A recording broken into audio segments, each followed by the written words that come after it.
Following a massive year in 2023, when he achieved the highest charting Australian country album of the year with Any Less, Any More. What a great album. Absolutely gorgeous. I'll tell you, folks, if you can get your hands on that album, you won't be sorry. I guarantee it. Anyway, legendary multi-award-winning singer-songwriter Travis Collins is set to charge into 2025 with the release of his 10th full-length release called The Band Album, from which I just played the third single release, Good Thing Comin'. Travis is a 9-time Golden Guitar Award winner, 4-time CMC Award winner, CMA Global Artist of the Year Award recipient, and 2-time ARIA and APRA Award nominee. He's toured alongside US megastars Tim McGraw and Luke Combs, and recorded with Nashville's best. His mix of hands-in-the-air country rock anthems combined with heartfelt ballads has led to well over 40 million streams across his 9 albums and 30-plus singles. Well, 10 albums now. Impressively, he was one of only a handful of international artists selected to perform at the world's largest country music festival, the iconic CMA Fest in Nashville. I'm truly privileged to have Travis standing by on the phone, waiting to have a chat with me. So let's bring him on air without any further delay. Hello, Travis. How are you? Hey, mate. How you doing? I'm good, mate. I'm good. Terrific stuff. A little bit cold here in Melbourne, but hey, you know, it's Melbourne. It sounds like a lot when you read it all back like that. It's crazy. I sit here and sometimes I feel like we're not doing much, and then I hear a readout like that, and God, it makes me tired. And that was the abbreviated version. No, I appreciate the intro, mate. Thank you. No, you're welcome. This latest single of yours, "Good Thing Comin'," from an album called The Album, or The Band Album, sorry. This is great stuff, absolutely. Tell us the story behind that song, would you? The story behind the song first is it's just a really positive song about, looking forward to... Sorry, you there? Yeah, I'm good.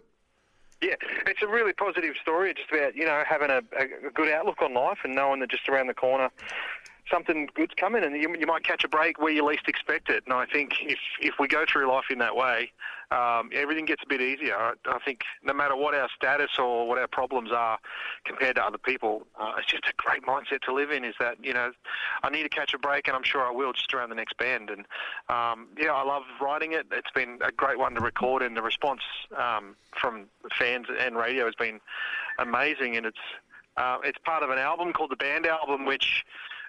is something that I've wanted to do for so long, and that is make a full studio album with my touring band. I'm so spoiled with some incredible musicians, yes.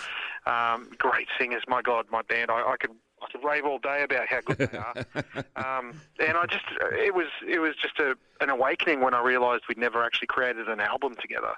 I fixed that with this next album, and I think we've caught some real good vibes, and you can feel a lot of friendships and a lot of relationships that go a decade and a half. They come through in this music. Wow. Okay. Look, I as I mentioned off air, I caught one of your shows here in Melbourne back in July of 23, and that band of yours absolutely blew me out of my socks, mate. They are sensational, and I get what you mean about feeling privileged to be in that lineup, because, mate, what a band! Absolutely, yeah, totally, man. I look at my touring as as a band, and I'm a singer in it. Yep. I know with the record deal, I got a record deal when I was 19, and it's my name on it and all that sort of stuff. But when we go on tour, I really do sort of operate in the mindset that we're a band, and I feel very lucky to be the singer in it.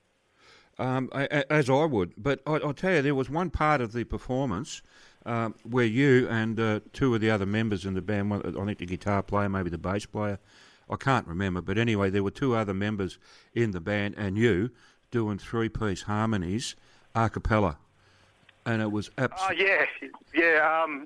Well, like I said, there's some great singers in my band, and you kind of would just... unless we do things like that, sometimes it goes under the radar. So I always try and make a point of showing how great these guys sing as well, not just play or entertain. But yeah, we've made a cappella singing a small part of our show for a while now, and it's just such a great moment. And on our Instagram, we put up videos now and then in a highlight bubble called Backstage Vocal Warm Up, and every so often we'll chuck a new video up of us just doing just vocal warm ups with a classic song, and there'll be lots more of that this year too. Wow, that is amazing. Because I couldn't get enough of that. That just put my eyebrows on the back of my head. I tell you, that was great stuff. Really good. Anyway, look, enough of that.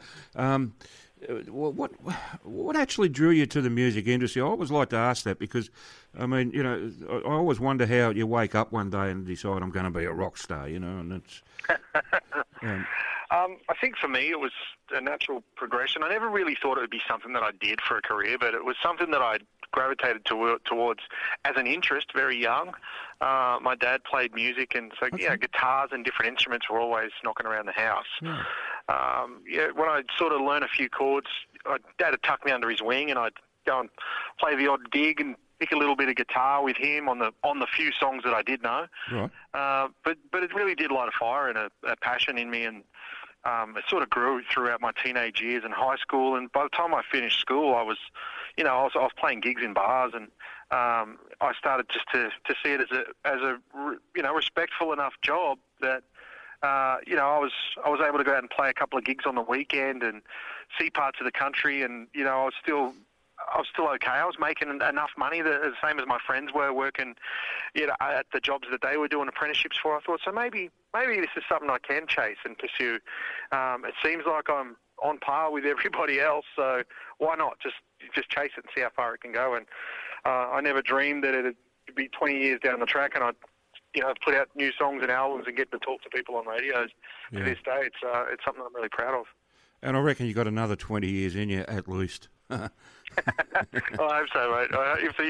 If the first 20 years of hard living and hard touring don't put a stop to me, I'd love to go another 20. Yeah, absolutely, but it does take a toll, doesn't it? Absolutely. Now, I'd like to just quickly get back to the band because I think they deserve a mention, and I did forget to ask you, but can you just quickly introduce us to the various members in the band, because I think they're a regular lineup? Yeah, absolutely. My guys, it's not easy for a band to stay together, especially this climate with touring costs. And the other thing is, we're not a band that all grew up in the same town and practice in our parents' garage. We're from all over different parts of the country. Right. We've met each other and found each other through different years of playing music and seeing each other play in other people's bands, and just piece by piece it's just been conversations going, hey, do you want to come on our next tour? And right. The band started with 3 people, and now there's 6 of us, and from southeast Queensland, my bass player Colin is on the Sunshine Coast. He's been with me about 10 years. My drummer Paul Bain in Brisbane, he's been with me the shortest amount of time. He's been with me 6.5 years. From out near Bathurst, my guitar player Mickey's been with me the longest. He's 15 years with me now. Okay. Who else is there? Mikey Cole, my guitar player in Tamworth, again about 6.5 years. And then Nick Woodford from out in Western Sydney at Windsor. He's been with me for about 15 years as well. Oh, okay. Just phenomenal talents. And like I said, this album was more about friendships and capturing a moment before, while it was in front of us. We're like, we really should do this and make an album as we would a band, not just an artist with a bunch of session guys, which is not a wrong way to do it, but, in the past I've always made albums with a producer and a bunch of session musicians who I often wouldn't know. This was a completely different process. There was a lot of goofing around, a lot of late night laughs and pizza and coffee, and so I think all that stuff comes through when you can hear it on this record. There's a kind of more of a free spirit, reckless rock and roll feel to it. Excellent. Well, I'm a huge fan of country rock. I think that's a marriage made in heaven. So I love stuff, the sort of stuff that you put out, which has got a bit of an edge to it usually, Yeah, thanks, mate. Nice stuff. Good rock element to it. Look, I was wondering, later on, if I can send you a text with our address here, mailing address here at the studio, could you please send me the CD for that album? Yeah, when we're on release week, I'll get our publicist Frankie to send you anything you need for it. Oh, that'd be great. I thought the album had already been released. No, the album comes out 28th of March. Ah, okay. So at the moment, only the 3 tracks have been released, and the other 8 will follow on the 28th of March. Okay. All right. Look, I'd love to get my hands on that album. I really would, and I'll put as many tracks of that album on my playlist as is on the CD. So thanks, mate. Appreciate it. You get lots of airplay, or even more airplay. You already get lots on this show anyway, but you'll get more. So now, well, just quickly, can I ask, because I love Adam Brand and the Outlaws. What a great lineup! I would give my eye teeth to be in that band. But does that band still is that band still working, or? I think it was just a one-time sort of concept. Okay.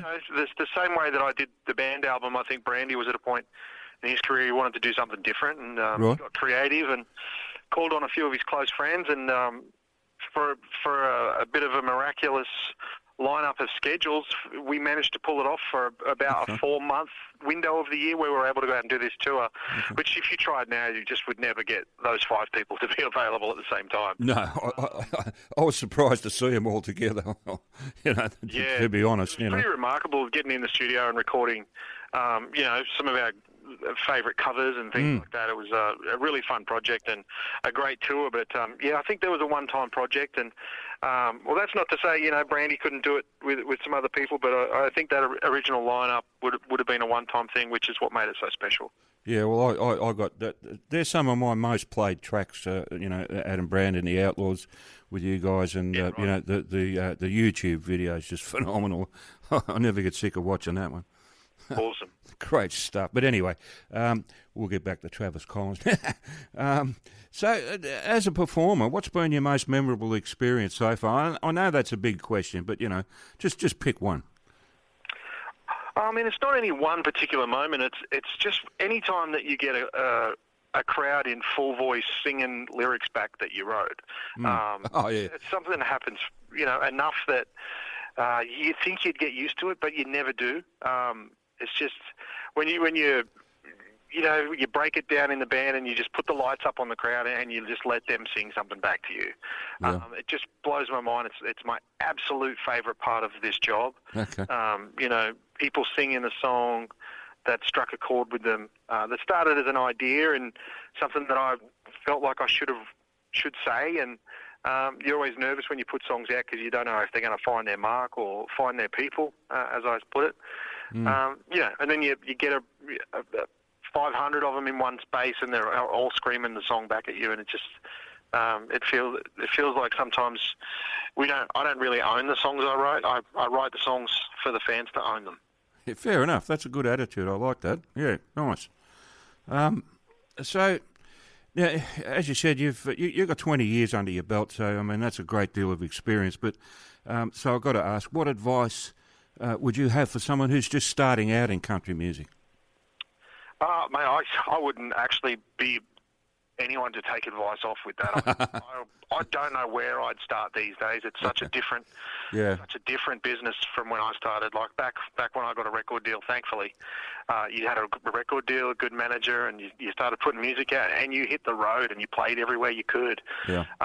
Now I think, and don't, if anyone's listening, don't take this as truth, but I feel like it's more important now to have a big online presence than it is to be out touring. Right. Okay. I don't think you really can tour until you've got a lot of social media followers, but okay. I've never really been attracted to that side of the business, and luckily I got just established enough before all that changed, and right. I'm so grateful to play music to my fans now and still be doing it sort of the old school way. Fair enough. Yep. Look, everything you say is right, and it touches a chord with me. I know what you're saying. It's a different environment entirely to what it was, even 10 years ago. It's changed. It's just changed so quickly over the years, recently. But look, we're just about out of time, Travis. Unfortunately, I'd love to keep talking with you for the rest of the show, but I've got other stuff I need to do. So, but look, no worries, mate. We'll book another chat in down the track. I'd love it. I sincerely would love it. And I will send you that text with our address so you can pass it on and get someone to send me a CD of that album because I've got to get my hands on it. Absolutely. And look, thank you so much. I do really very much appreciate the fact that you called in and had this conversation with me on air.